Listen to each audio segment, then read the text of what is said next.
Tonight we have a fantastic double bill for you. We've got Letty Stott doing a first set, and later we have Christine Abdelnour doing a second set.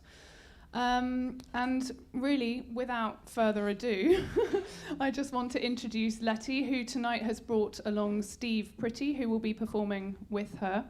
And to set the scene, we'd like to welcome to the stage Pippa Holmes, who's going to tell us a bit of a story about ancient horns. Welcome, Pippa.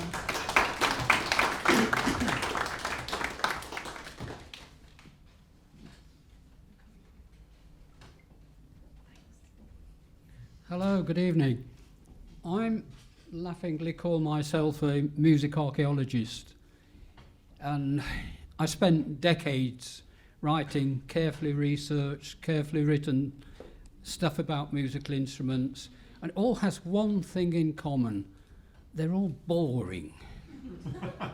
It's about instruments, but instruments are for people, and if you're doing proper music archaeology, you can't write about the people. So in the last few years, I've been writing about the people. Music archaeologists don't like it. It's a mixture of fiction and fact, but it puts some bones, some flesh on the instruments themselves. So we're going to look at the salpinx. The salpinx is the ancient Greek musical instrument. And the one characteristics of all brass instruments in the ancient world is that there is only one case where a brass instrument was played by a lady. Everywhere else they're played by males. And Poseidipus, a Greek author, wrote about this lady Aglaïas Megapolos, who played the salpinx at the opening parade for the city of Alexandria when it was first built. All the writing about the brass players tells you how big and military and strong they were and how much they ate. And of course, when Poseidipus wrote about Aglaïas, he said the same thing. I don't believe it. So do I believe that she was a great, powerfully built military-style lady?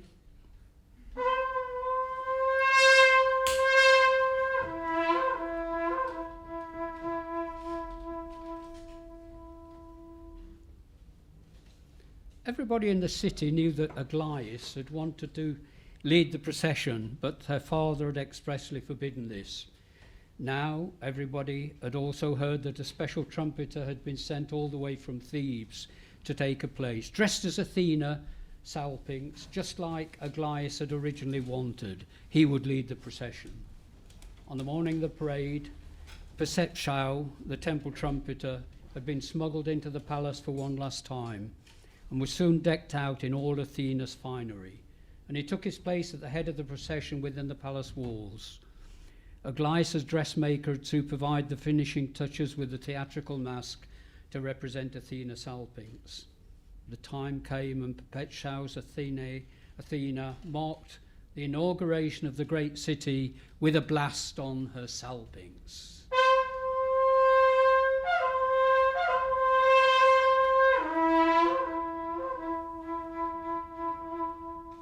As he blew this, Perpetua felt a surge of excitement coursing through his body.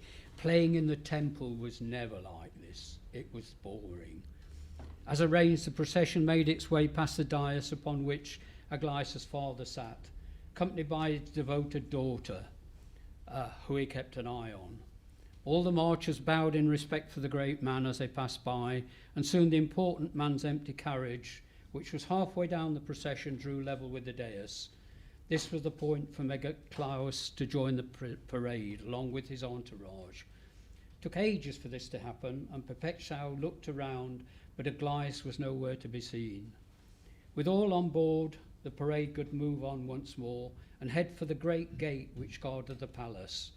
Athena sounded her salpinx once more.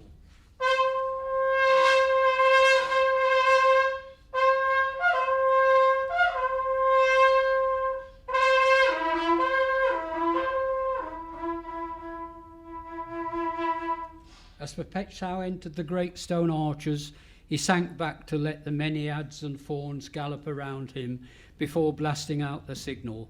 Behind him a whip responded, cracking loudly, and a horse pulling afloat twisted in its shaft, stamped its hind legs on the ground and whinnied loudly. Everyone turned to look, and the procession stopped momentarily.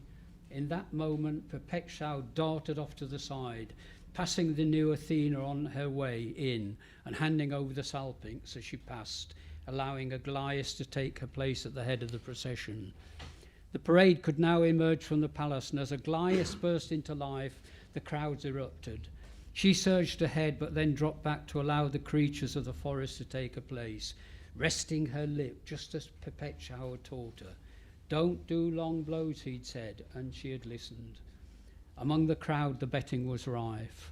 "That's the trumpeter from Thebes, dressed up as Aglaïs, who's dressed up as Athena." No, that's not a trumpeter from Thebes, it's Aglaïs. It can't be, because Megaclaus was not Letty's daughter dressed like that. But look now, how she moves, that's no stuffy temple trumpeter. What a player, so loud, must be a military man, can't be a man. Look at that dress and how it moves with her. No woman could lead a parade like that, no man should look so beautiful. They blow like a warrior but dance like Athena. On and on it went, the speculation, betting and arguing, all the way down the long boulevard and then up the next to the harbour and past the great new library. Aglaïs was now needing to pace herself, and she could have done with Pippa by her side. But she was oh so happy on her own.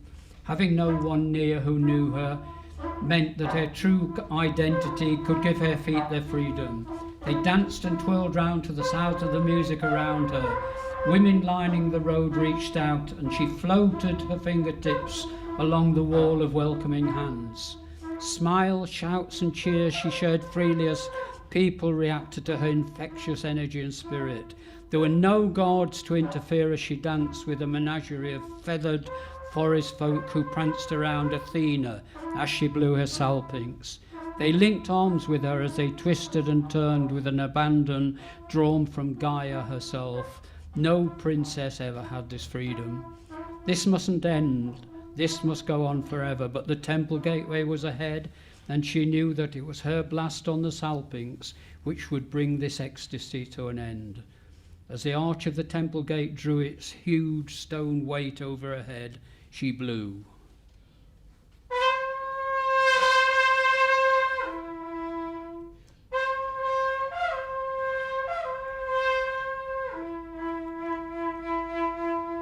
As the crack of the whip behind her signalled the receipt of the message, and the one-trick pony repeated its one trick.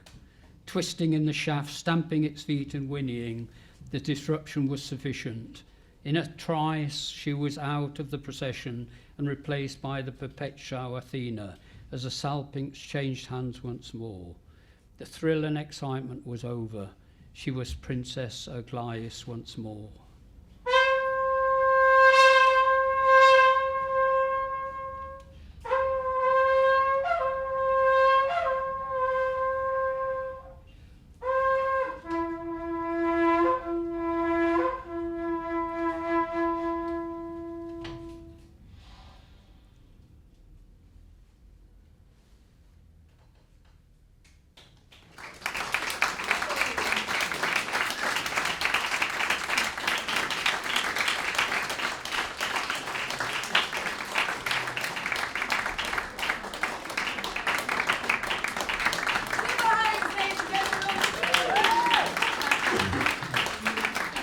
And the salpinx is a very peculiar instrument. It has this peculiar bell which has the effect of making the sound very, very, very, very, very directional.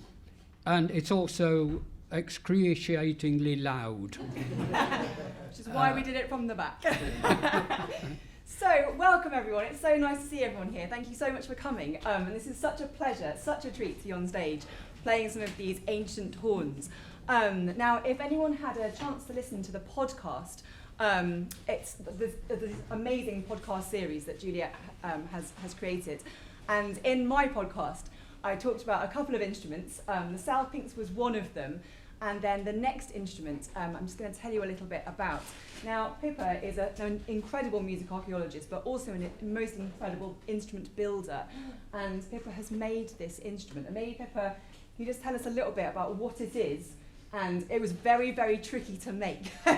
So I thought you might want to know a little bit about the process of how one starts to make an ancient horn. Well, one doesn't make an ancient horn, one makes a modern analogue. This is a liturus from Etruscan context, and we still get a word from liturus. Litigation comes from the word liturus, from the same source, because the liturus was used by the ogre to judge things, to measure things, whatever. So we still have this word in our language.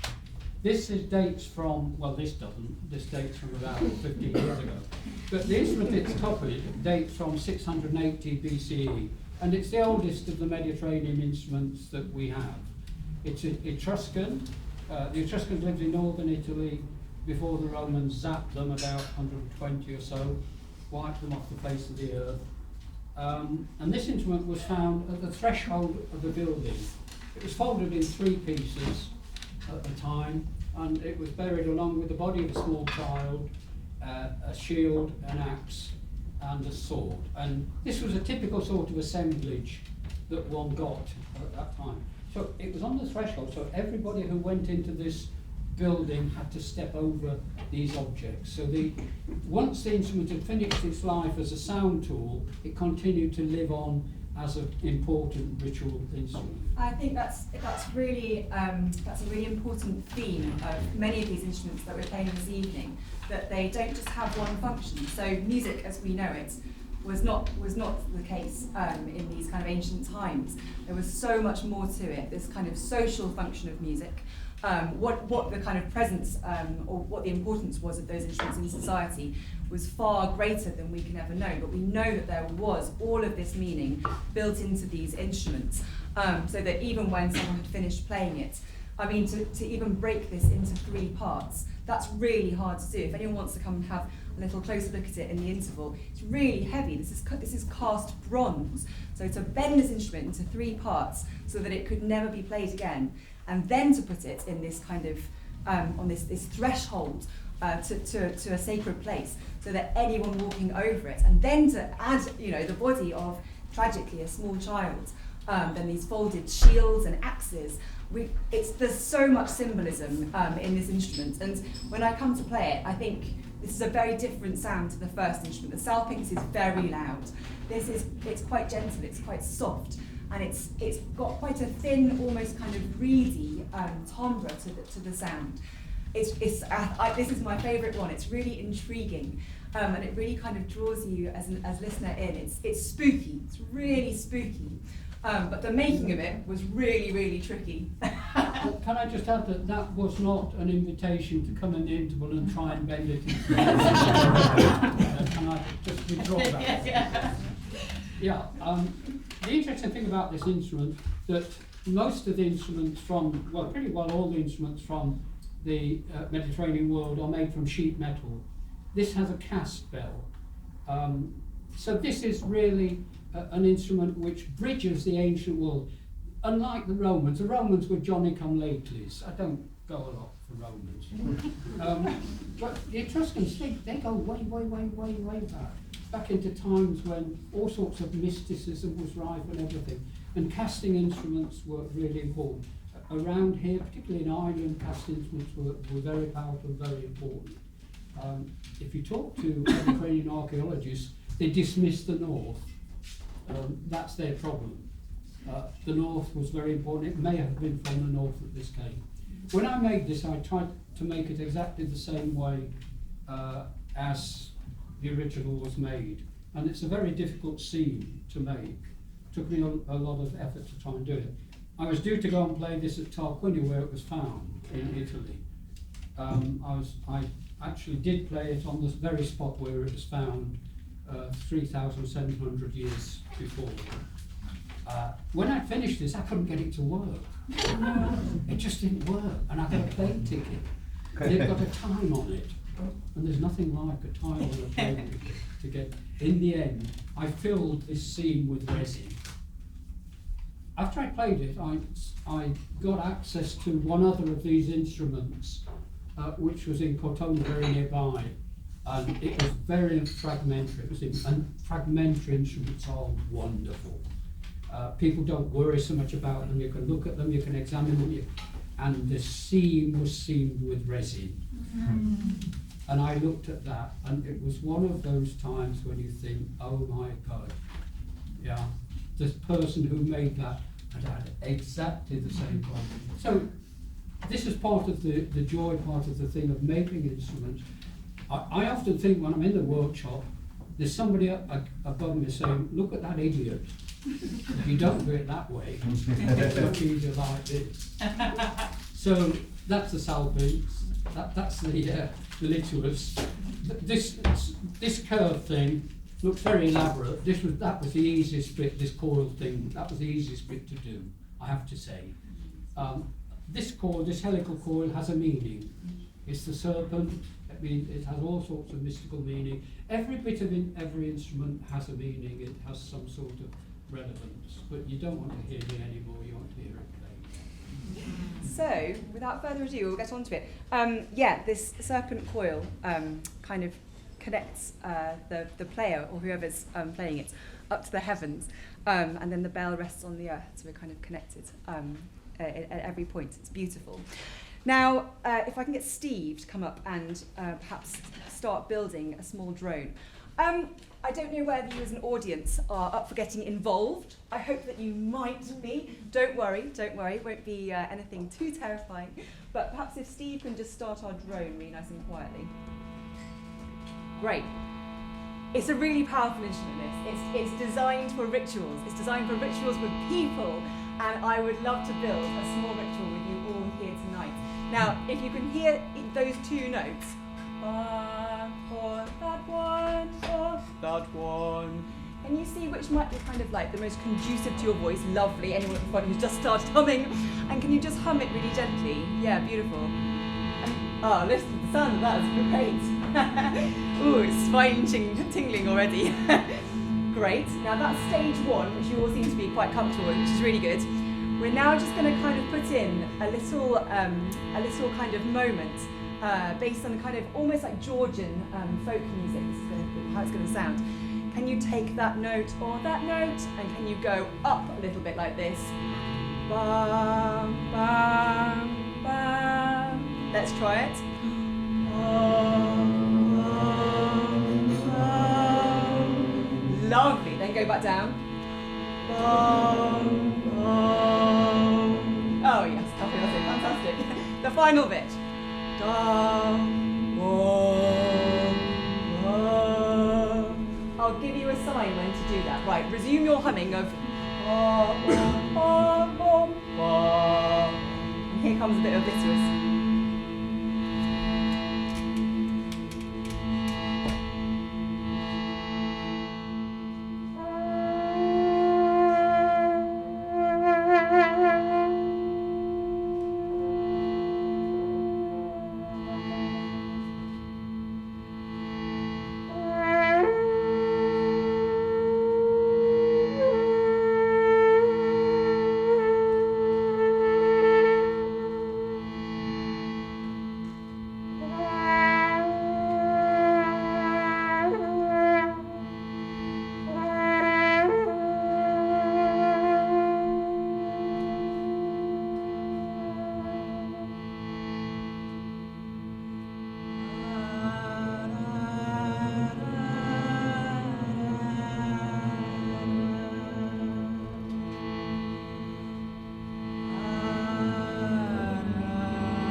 Hello everyone, my name's Steve Pretty. Letty and I have discovered our shared love of playing shells a couple of years ago, and we've been subsequently sort of working on some stuff.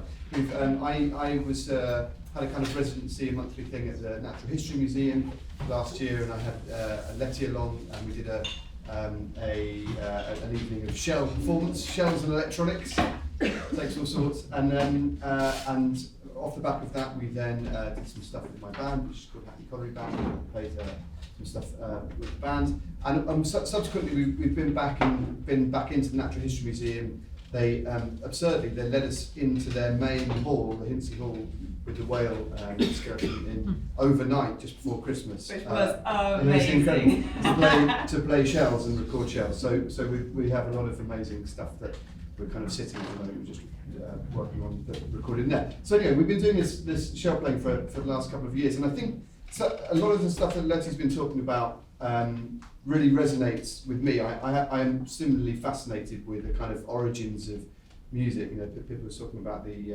amazing, the kind of effort that goes in, and something that I'm endlessly fascinated by is why that is. You know, what is it about music that makes humans from all over the world go to such effort to make these tools that apparently don't really have any evolutionary need. You know, we don't really have an evolutionary need to make some of these amazing instruments, but somehow they evolve anyway, and they become integral to cultures across the world. And shells, I think, is a really interesting example of that, because there's something about a shell which is just obviously a natural object, but in order to get it to play, to make a sound, you do have to do some work to it. You have to cut off the end and kind of create a mouthpiece, and so I'm just really fascinated as to who the first person to do that was, and how that happened, and why that happened, and the fact that just one note, especially playing, what was amazing about playing in the Natural History Museum and that incredible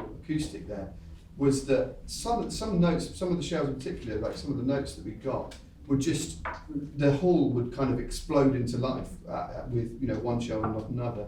And I think that takes us back to the kind of origins of shells in ritual, and these early instruments being played in caves, and the kind of resonant spaces. And so on that point, so we are now getting really super ancient with our ancient horns here. There was a conch shell found in the cave, Marsoulus cave in France a couple of years ago, and it dates back to 18,000 years ago. So this really is the kind of beginnings of what we use sound for, this sound tool idea, what we're trying to do when we create sound. And it's this incredible, I think, kind of sense of humans having made conch trumpets in caves 18,000 years ago, moving to brass players, which is what me and Steve normally do. We don't always play conch shells. Brass players today, and I think it's that kind of chain of, in human history and human evolution.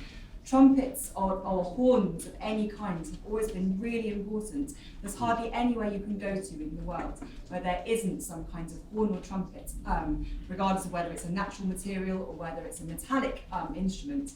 And it's been used by those societies. Now, we still have really important kind of symbolism, ritual within brass playing today. You know, in November, we have the last post played by trumpeters all through the country. And it's this kind of idea of what I love. It's this idea that the instruments kind of call to us in some way. There is something within us as humans that loves the sound of trumpets and horns and that kind of resonant sound. And I think if you think about the caves of 18,000 years ago, the world was very quiet. We didn't have all of this extraneous noise that we have today. There weren't so many kind of loud noises anywhere near people. So the sound of these conch shells, which me and Steve will play completely acoustically for you in a moment, it's great. It's a huge sound, and that would have been astonishingly, startlingly loud. Like that, exactly. That's the equivalent of what we're doing, you know, on these shells. I think that's a beautiful idea to me, that we are really tapping into the very first sounds that humans made to communicate meaning. Just to finish that thought as well, before we're obviously going to play these in a second, but just to finish that thought, the thing that I find particularly astonishing, so as Letty was saying, 18,000 years conches. I mean, there are also bird bone flutes, which is not quite the same as conches, but a similar idea that date back at least 40,000 years, perhaps longer. And we can't really conceive of that length of time. But what we can conceive of is the fact that we've only been making bread, harvesting wheat and turning it into bread and flour, for less than 10,000 years, which means that for about 40,000 years before we started making bread, we were making instruments, which is sort of astonishing. And for me, it sort of ties into. So I have a studio, as Letty well knows, full of musical toys of all varieties, brass instruments, synths, electronic instruments, all sorts of really interesting stuff. And for me, what's really interesting about it is that there is a continuous line from the person who first picked up that shell or that bone and made it into a musical tool, right through to playing with this electronic stuff. It's human kind of invention and creativity and ingenuity that connects all those things. So with that in mind, we will play them in a second, I promise. But what we've been doing at our recent conch gigs, because there has been more than one, believe it or not, is concerts. And that's right, concerts. Exactly. We've been making conch shells, or rather shell trumpets, we should call them. At the beginning of gigs. So the last gig we did together, we had a hacksaw and we cut a shell. Obviously, they wouldn't have had hacksaws, but they would have had flints or something similar back in the day. And we cut a shell to turn it into a horn. And we intended to do the same for this one. We don't have that long today, so it took us quite some time. We had to actually rely upon a very kind audience member to come and the last one, yeah. It took a long time last time, so we learned our lesson. And this time we intended to cut the very right just down to the last bit and just finish it on stage. Unfortunately, it's very hard to it's an inexact science, so I got to the end and it came off. But as you can see, we promise this has been created today at Cafe OTO. This is a brand new shell. And we also don't know whether it's going to make a really beautiful musical instrument or not. So yes, but the cutting is not finished. But what we thought we might do, just to kind of again tap into that idea of ancient ingenuity and creativity, is just finish by making it, because once you cut the end off, you just have to sort of slightly tweak the middle bit. So just see if we can do this now. This may not work. I mean, even by Cafe OTO standards, performance art. Yeah. But yeah, do you want to carry on one? Yeah. So you just need to take out the middle part, so it's a bit less abrasive in the lips. But obviously, when we're going into kind of conch shells and brass instruments, they function in a really similar way. You're using this spiral, this Fibonacci sequence.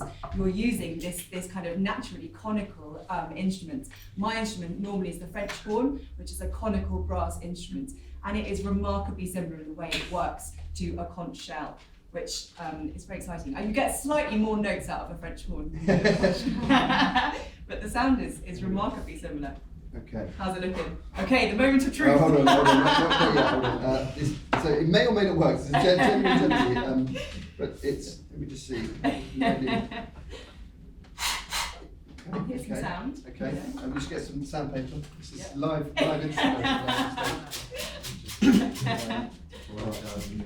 What's that? Exactly. 40,000 years. Just imagine yourselves back in the mists of time.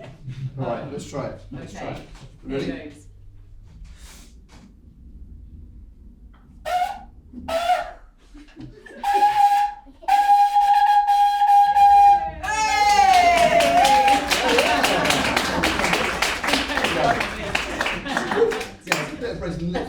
So that's that process. Oh, quite a big old mouthful of shell. But that process is, it's going to be fun to sort of recreate that process in miniature.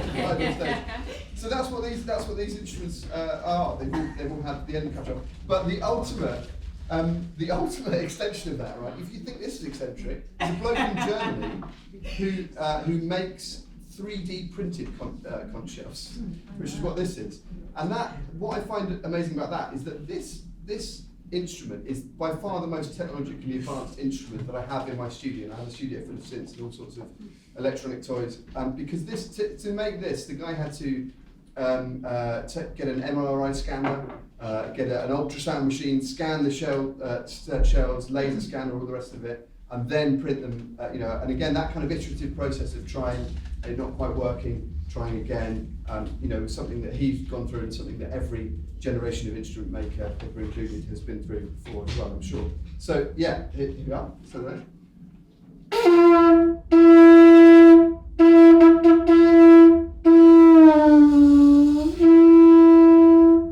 So there we are. This is a 3D printed shelf. Compare and contrast. Yes, yeah. I'm going to play some shelves for you now.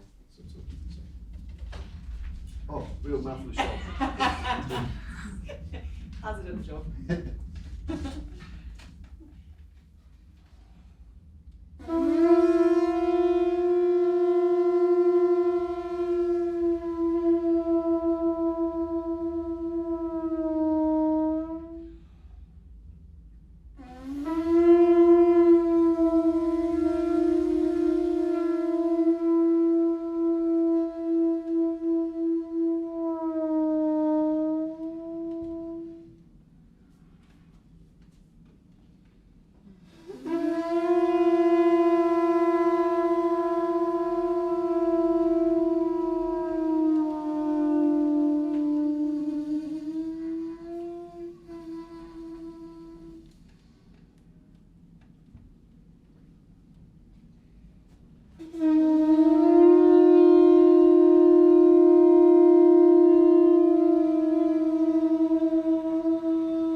We want to continue, I think, by doing some slightly different stuff, because there's lots of different. Obviously, there's only two or three notes you can make out of these shells, but we're quite interested in the kind of the textures that you can get out of them. And again, I think that's one of the really interesting things about any instrument is exploring it in kind of different ways. And again, if you think of what we can do now, of course, with electronics, is sort of synthesize, even though we're in this quite small room.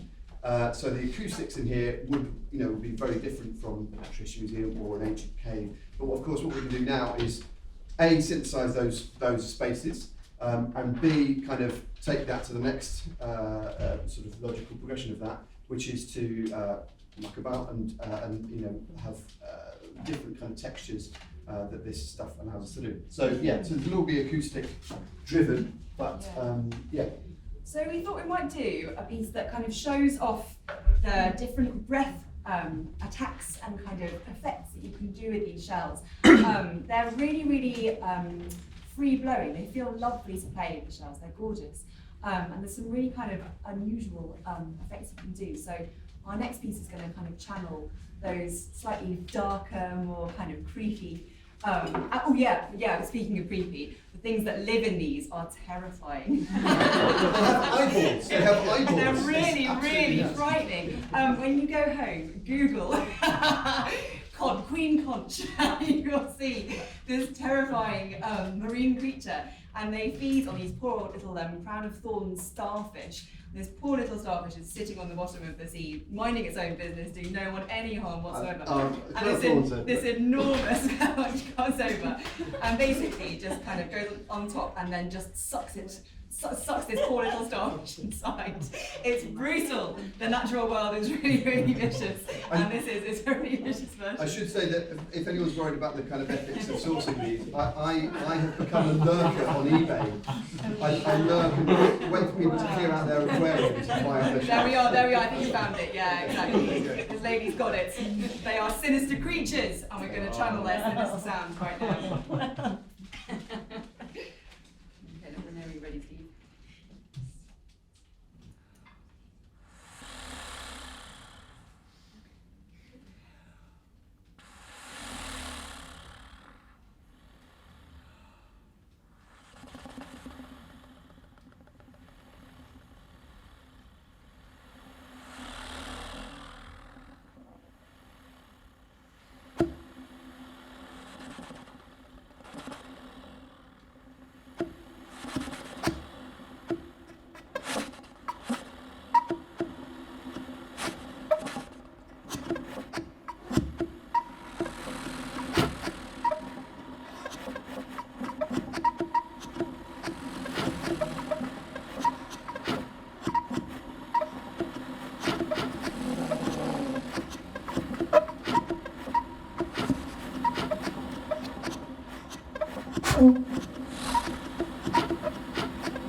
We're just going to do one more thing for you though, before we finish, which is play a slightly more jolly version of Let's Start shells.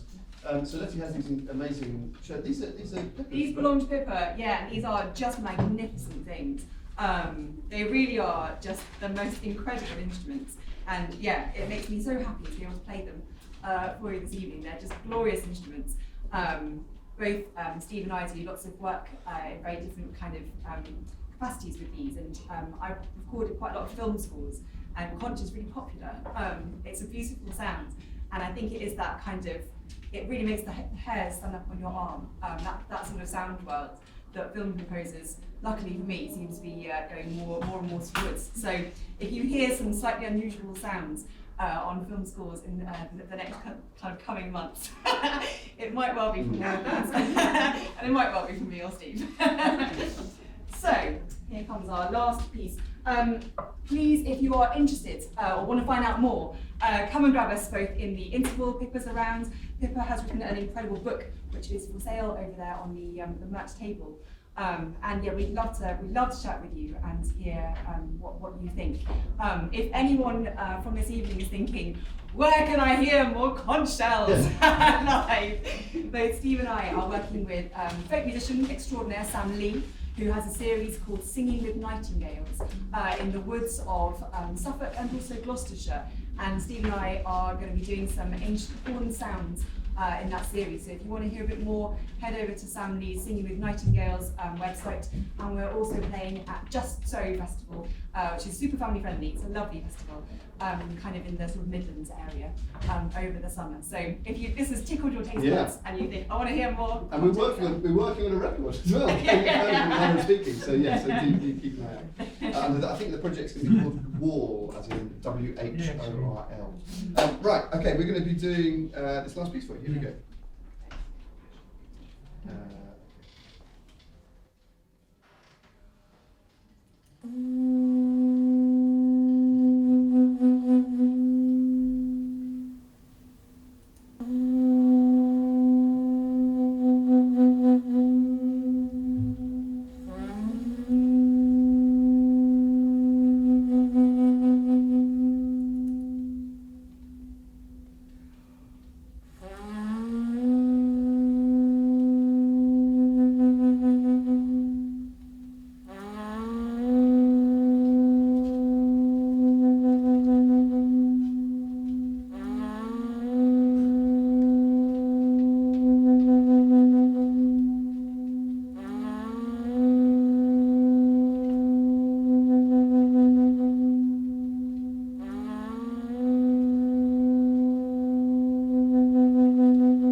Letty, Steve, and also Pippa. Thank you. No, and we'll take a 10-minute break now. Before we might take you to interval with a trio conch blast, if we may. It's just one last blast because my daughter is here, who's 6 years old, and she has got really into conches. Come on, Mabel. Come on. Okay, conch extravaganza coming up. Okay, so we're going to send you into interval. I promise I haven't forced this on her. Yeah? Ready? 1, 2, 3. 1, 2, 3.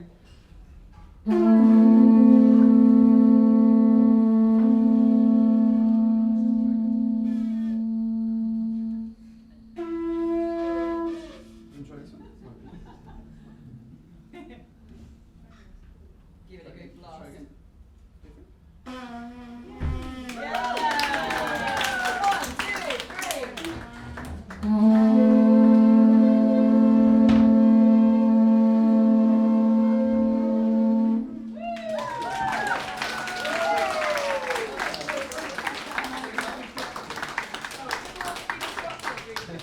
I want to be disruptive.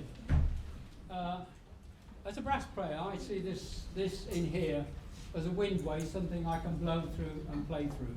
If you looked at this when it first came out to sea, and this when it came out to sea was alive, that when it came out to sea had been there some time. It's encrusted and it was dead. If you looked in there, you would see the snail, the slug, whatever you like to call it, sitting in there. To the ancient people, that looked like a baby coming out of the womb. That looked like a baby being born. As a result of that, these instruments and all brass instruments became seen as connected with birth. This became seen as a chamber of creation. And throughout the world, this idea of the chamber of creation is everywhere, and it connects brass instruments. It also became seen as a chamber of repose. Vishnu was in there. The Buddha used it. It was used in Latin America. Everywhere. This connects human beings throughout the world in an uncanny way, that the same story comes up about this as a chamber of creation and repose. For the first Australians, when the god Gujaraju blew the first human beings out of the end of his didgeridoo, this story is everywhere and it's uncanny. I see this as a very powerful idea. The ancient Greek word katais means vulva and it means cowrie shell. This connection is everywhere.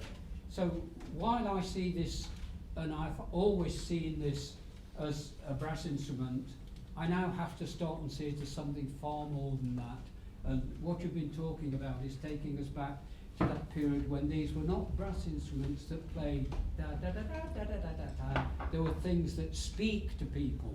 There were the very voice of nature, the voice of birth, the voice of rebirth. The shofar played on the first day of the month, the woman's day, the day of resurrection, the day of the new moon. All these are connected, and these ancient brass instruments are not just brass instruments. They have something that's buried deeply, deeply within the human spirit. So don't just listen, just think and imagine. So thank you.